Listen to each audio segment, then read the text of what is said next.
नमस्कार विद्यार्थी मित्रों, श्री एसएन विद्यालय परिवार द्वारा चालता आ ई लर्निंग प्रोग्राम में आप सौનું ફરી એક વખત હાર્દિક સ્વાગત છે। આપણે ધોરણ 10 સામાજિક વિજ્ઞાન ઇકોનોમિક્સ એટલે કે અર્થશાસ્ત્રનો જે ટોપિક ભણી રહ્યા છીએ 15મા નંબરનું ચેપ્ટર આર્થિક વિકાસ। ગયા લેક્ચરમાં આપણે આપણા જે ભારત દેશનું અર્થતંત્રનું એટલે કે અર્થકારણનું માળખું જોવાનો પ્રયત્ન કર્યો હતો। આપણું જે અર્થતંત્રનું માળખું કે વ્યવસાયિક માળખું છે એના તમને મેં 3 ભાગ શીખવાડ્યા હતા કે પ્રાથમિક ક્ષેત્ર, માધ્યમિક ક્ષેત્ર અને સેવા ક્ષેત્ર। ત્રણે 3 ક્ષેત્રમાં કઈ કઈ પ્રવૃત્તિઓનો સમાવેશ થાય એ પણ મેં બોર્ડવર્ક સાથે તમને સમજાવવાનો પ્રયત્ન કર્યો હતો। આશા રાખું છું કે તમે એ ત્રણે 3 ક્ષેત્રમાં કઈ કઈ પ્રવૃત્તિઓ આવે એને લગભગ તૈયાર કરી લીધી હશે। જો હવે આજે આપણે એક નવો ટોપિક શીખવા તરફ આગળ વધી રહ્યા છીએ અને એ ટોપિકનું નામ છે ઉત્પાદનના સાધનો। કોઈ પણ ઉત્પાદન હોય એ પછી વસ્તુનું ઉત્પાદન હોય કે સેવાનું ઉત્પાદન હોય। સેવા ક્ષેત્રમાં મેં તમને સમજાયેલું છે કે ભાઈ આ શિક્ષણ, આરોગ્ય, પરિવહન, સંદેશાવ્યવહાર, વીજળી, બેન્કિંગ આ બધી શું છે સેવાઓમાં આવે। તો ચીજવસ્તુ બનાવવાની હોય કે સેવાનું ઉત્પાદન કરવાનું હોય, તમે જાણો છો કે એમાં કોઈના કોઈ સાધનોનો ઉપયોગ થાય છે। આ સાધનો કુદરત દ્વારા જ મળેલા હોય છે। કુદરતી કોઈ પણ સંપત્તિ હોય, એ પછી જમીન હોય, જંગલ હોય, ખનિજો હોય કે પાણી હોય, એનો ઉપયોગ કરી અને માણસ કોઈ એક એવું સાધન બનાવે છે। તો હવે એકદમ સિમ્પલ વસ્તુ છે, જો કે તમે બધા જાણો છો કે કુદરતી સંપત્તિ અને માનવ શ્રમ એ બેયથી ઉત્પાદનનું કોઈનું કોઈ સાધન બને છે। આવા સાધનો અનેક છે, ઘણા બધા છે, પણ એ સાધનો તમારે અહીંયા 4 ભાગમાં શીખવાના છે। મતલબ ઉત્પાદનના સાધનો 4 ગણાવ્યા છે અર્થશાસ્ત્રીઓએ। તો કયા 4 સાધન? 1 જમીન, 2 મૂડી, 3 શ્રમ અને 4 નિયોજક। જો ઉત્પાદનના આ 4 સાધનો જે નામ છે એને તમારે ગોખી નાખવા પડે। બીજું તમને એક સ્પષ્ટતા કરું, કદાચ તમે ચોપડી જોતા હશો તો ચોપડીમાં આ એક નિયોજક જે શબ્દ મેં અહીંયા લખ્યો છે એની જગ્યાએ નિયોજન છે, પણ ખરેખર ઉત્પાદનનું સાધન નિયોજન નથી, નિયોજક છે। એ હું તમને જ્યારે એની વ્યાખ્યા, એનું ઉદાહરણ આપીશ ત્યારે તમને સમજાઈ જશે। તો ફરી એક વખત તમે ધ્યાનથી સાંભળી લો, ઉત્પાદનના સાધનો કેટલા અને કયા કયા? તો ઉત્પાદનના 4 સાધન: 1 જમીન, 2 મૂડી, 3 શ્રમ અને 4 નિયોજક। 4 સાધનો, એની વ્યાખ્યા શું, એનું ઉદાહરણ એ તમને હું સમજાવવાનો પ્રયત્ન કરું છું, બરાબર ધ્યાનથી તમે સમજજો। તો જો સૌથી પહેલા આપણે સમજીશું જમીન વિશે।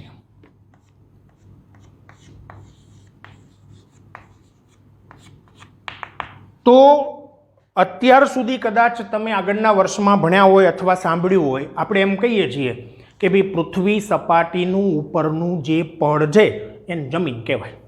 સાચું છે, પણ આ જે વ્યાખ્યા હું બોલ્યો એ ભૂગોળની પરિભાષામાં છે।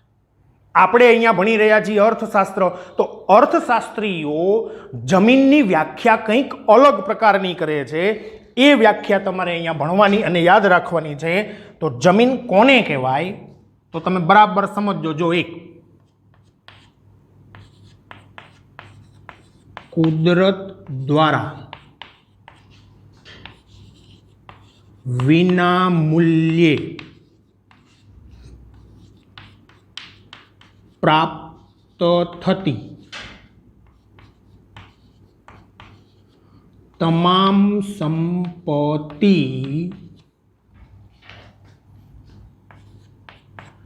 કે જેનો ઉપયોગ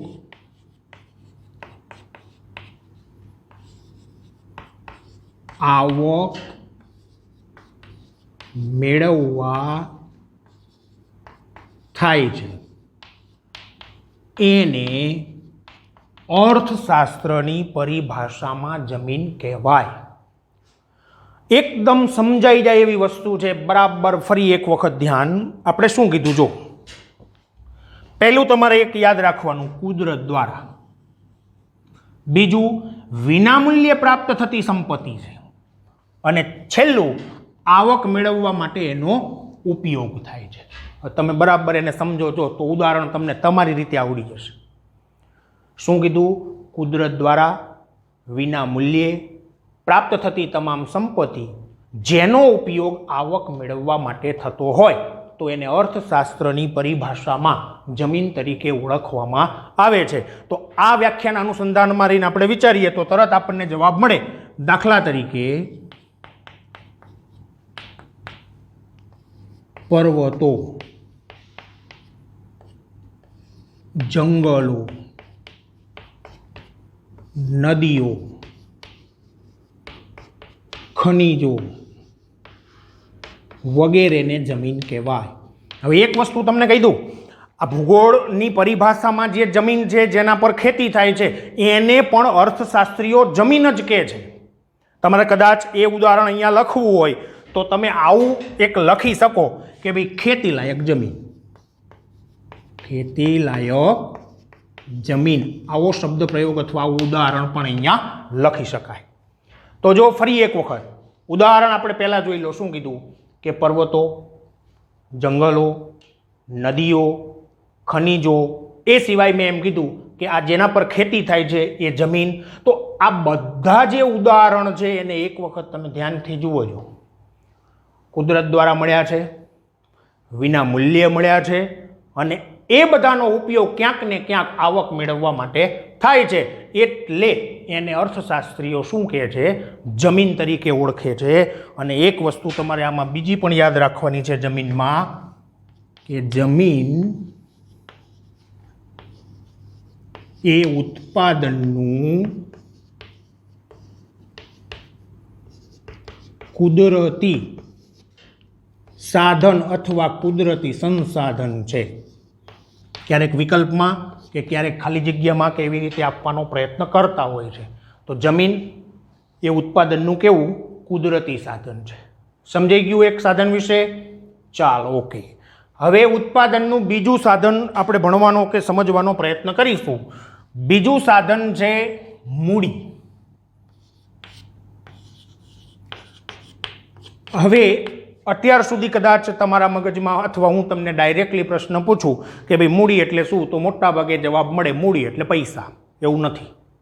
જો કે પૈસાને પણ અર્થશાસ્ત્રીઓ મૂડીમાં જ લે છે, પણ અહીંયા વ્યાખ્યા અને ઘણા બધા ઉદાહરણ છે. તો અર્થશાસ્ત્રની ભાષામાં મૂડી કોને કહેવાય એની વ્યાખ્યા હું તમને કહીશ. જો ઉત્પાદનની પ્રક્રિયામાં ઉપયોગમાં આવતા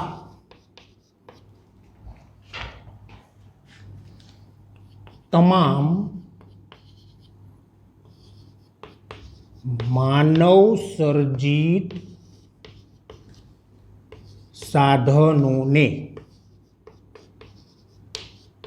મૂડી કહેવાય. બરાબર ધ્યાનથી સમજજો. એક વસ્તુની તમને અહીંયા સ્પષ્ટતા કરું, કુદરતી સંપત્તિ કોઈ પણ હોય એને અર્થશાસ્ત્રીઓ મૂડી કહેતા નથી. એટલે એ સિવાયની વાત જ આપણે અહીંયા વિચારવાની છે. તમે કોઈ પણ વસ્તુ કે સેવાનું ઉત્પાદન કરતા હોય, જો ઉત્પાદનની પ્રક્રિયામાં ઉપયોગમાં લેવામાં આવતા તમામે તમામ માનવ સર્જિત જે સાધનો છે એને અર્થશાસ્ત્રની પરિભાષામાં મૂડી કહેવાય. હવે આના અનુસંધાનમાં હું તમને પહેલા ઉદાહરણ આપી દઉં, પછી સમજાવવાનો પ્રયત્ન કરું. જુઓ, દાખલા તરીકે કોઈ પણ એક ઉત્પાદનને આપણે વિચારી લો. ચાલો, કારખાનામાં ઉત્પાદન આપણે કોઈ કરી રહ્યા છીએ, તો કારખાનામાં વપરાતા યંત્રો, કોઈ પણ નાના મોટા ઓજારો, એ સિવાય તો માની લો કે એનું જે મકાન વગેરે છે તે, આ બધું તમને સમજાય ને એવી રીતના ઉદાહરણોથી હજુ એકવાર સમજાવવાનો પ્રયત્ન કરું છું. મેં તમને એમ કીધું કે એક કારખાનું છે, એ કારખાનામાં કોઈ પણ વસ્તુનું ઉત્પાદન થઈ રહ્યું છે, તો તમે હવે એમાં વિચાર કરો કે એમાં કયા માનવ સર્જિત સાધનોનો ઉપયોગ થાય. તો કારખાના માટે તમે જે મકાનનું બાંધકામ કર્યું છે માનવ સર્જિત છે, ભલે બન્યું કુદરત દ્વારા, પણ કુદરતી એનો કાચો માલ કુદરતી હોય, સિમેન્ટ કે પથ્થર કે ઈંટ કે વગેરે, પાણી વગેરે. પણ એ જે મકાન બનાવ્યું છે એ માણસ દ્વારા સર્જાયેલી વસ્તુ ગણી શકાય. એટલે મકાનનો સમાવેશ શેમાં કર્યો? કારખાનાનો મૂડીમાં. ચલો એ સિવાય અંદરની વાત તમે કરો તો એમાં યંત્રો જે ગોઠવાયેલા છે, નાના મોટા ઓજારોનો ઉપયોગ, અરે એથી પણ આગળ તમે કદાચ વિચારો તો વીજળીનો જે ઉપયોગ થઈ રહ્યો છે એનો સમાવેશ પણ મૂડીમાં જ કરવામાં આવે છે. ચલો હજી એક ઉદાહરણ તમને સમજાય એવું. દાખલા તરીકે હાલો ખેતરમાં તમારે કોઈ પાકનું ઉત્પાદન લેવું છે, વિચારો છો તો આપણું ખેતર જે છે એને તો આપણે જમીન એટલે એ તો આમાં આવી જાય. તો હવે એમાં શું વપરાશે બીજું? જો બિયારણ, ખાતર, દવાઓ, ટ્રેક્ટર, આ બધાનો ઉપયોગ થવાનો ખેતીમાં. તો એ બધા માનવ સર્જિત સાધનો છે જેનો ઉપયોગ આવક મેળવવા માટે થાય છે. તો આ બધી બાબતોને શું કહેવાય? મૂડી. સમજાઈ ગયું? એટલે તમે બરાબર વ્યાખ્યાને સમજીને તૈયાર કરશો તો બિલકુલ વાંધો આવશે નહીં. તો ફરી એક વખત તમે વ્યાખ્યા જોઈ લેજો. કોઈ પણ ઉત્પાદન હોય એ ઉત્પાદનની પ્રક્રિયામાં ઉપયોગમાં લેવામાં આવતા તમામે તમામ કેવા માનવ સર્જિત સાધનોને મૂડી તરીકે ઓળખવામાં આવે છે. હવે ઉદાહરણમાં તમારે લેવાના થાય તો તમે ખેતીમાંથી પણ ઉદાહરણ લઈ શકો, કારખાનાનું પણ ઉદાહરણ લઈ શકો છો, બરાબર? તો ખેતીમાંથી લેવું હોય તો બિયારણ, દવા, ખાતર, ટ્રેક્ટર વગેરે. તમારે કારખાનાને ધ્યાનમાં રાખીને લેવું છે તો એનો કાચો માલ છે, વીજળી છે, કોલસો દ્વારા વપરાતું હોય તો એ પણ હોય, યંત્રો છે, ઓજારો છે, કારખાનાનું મકાન છે, આ બધાને મૂડી કહેવામાં આવે. અને એક મેં હમણાં તમને કીધું એમ, કદાચ નાણાકીય રકમ કે બચત મતલબ પૈસા, એને પણ અર્થશાસ્ત્રીઓ શું કહે છે? મૂડી તરીકે ઓળખે છે. તો આપણે અહીંયા એવું કીધું ને કે જમીન એ ઉત્પાદનનું કુદરતી સાધન છે. એવી જ રીતનું એક વાક્ય તમારે આમાં પણ યાદ રાખવાનું છે. અને એ કયું? તો જો મૂડી એ ઉત્પાદનનું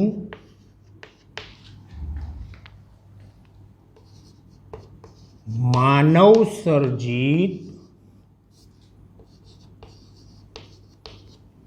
સાધન છે. સમજાઈ ગયું? જો જમીનમાં તમારે આ વાક્ય યાદ રાખવાનું, જમીન એ ઉત્પાદનનું કુદરતી સાધન છે. મૂડીમાં તમારે આ રીતે યાદ રાખવાનું, મૂડી એ ઉત્પાદનનું માનવ સર્જિત સાધન છે. તો ઉત્પાદનના બે સાધનો વિશે આપણે અભ્યાસ કર્યો. ચાલો હવે ત્રીજું સાધન. ત્રીજું સાધન છે શ્રમ.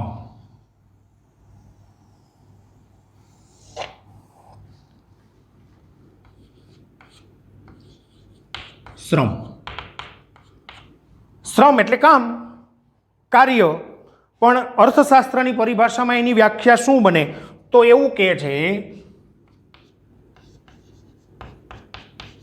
ભૌતિક વળતરના હેતુથી કરવામાં આવતું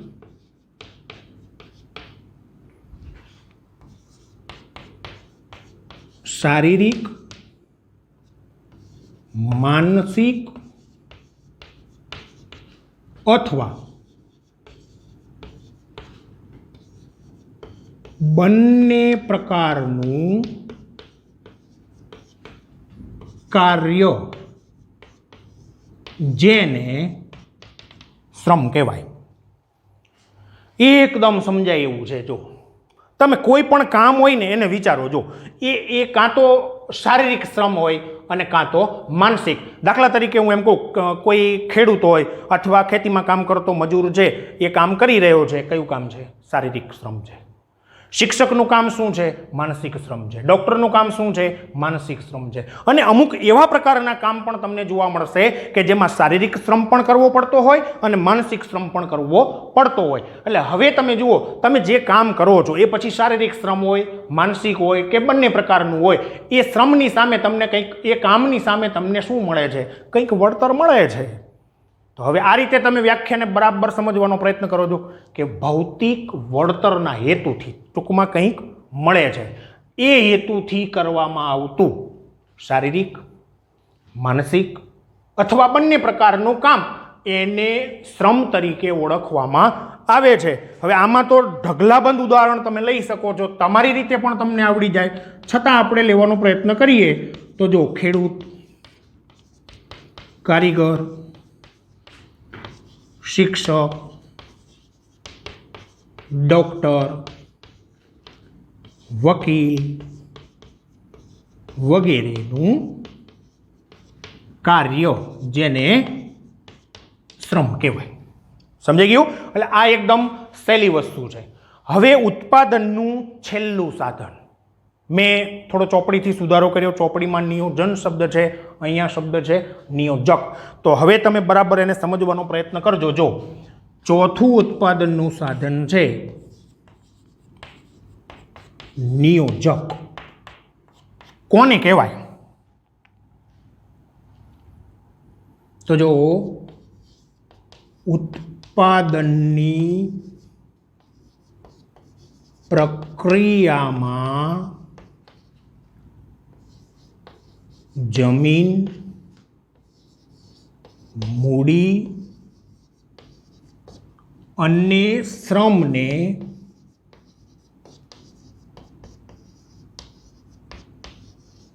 યોજનાપૂર્વક જોડવાની કામગીરીને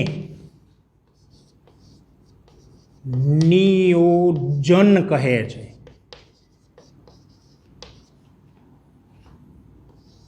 જ્યારે આ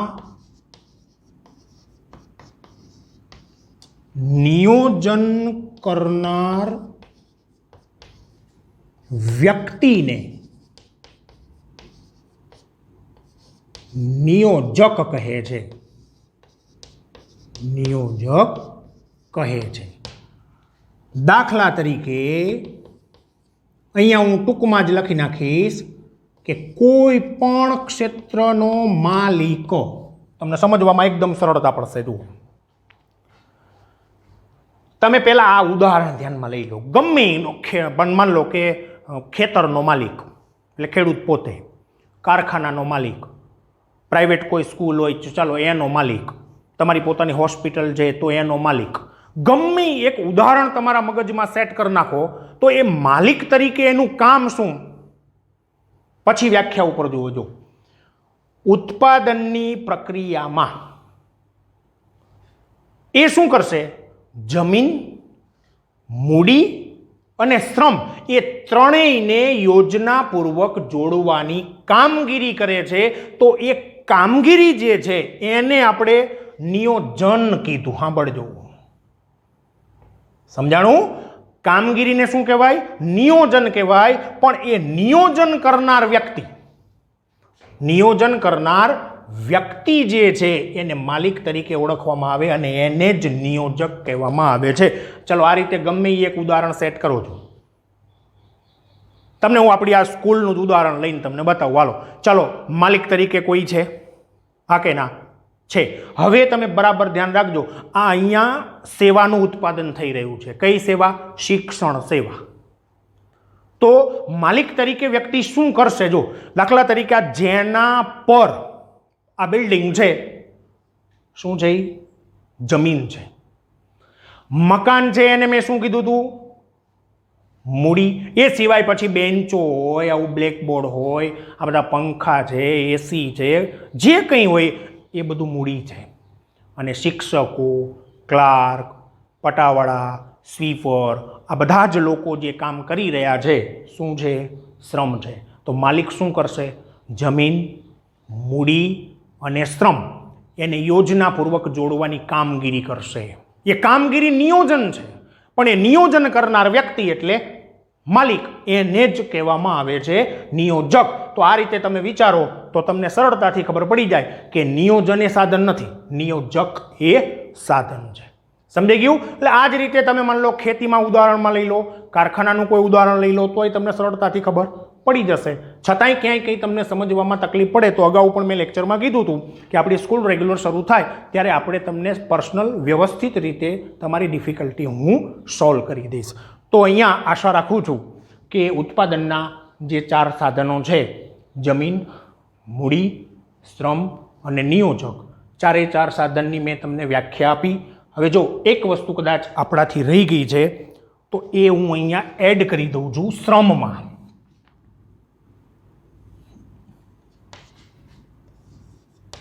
શ્રમ એ ઉત્પાદનનું સજીવ સાધન છે.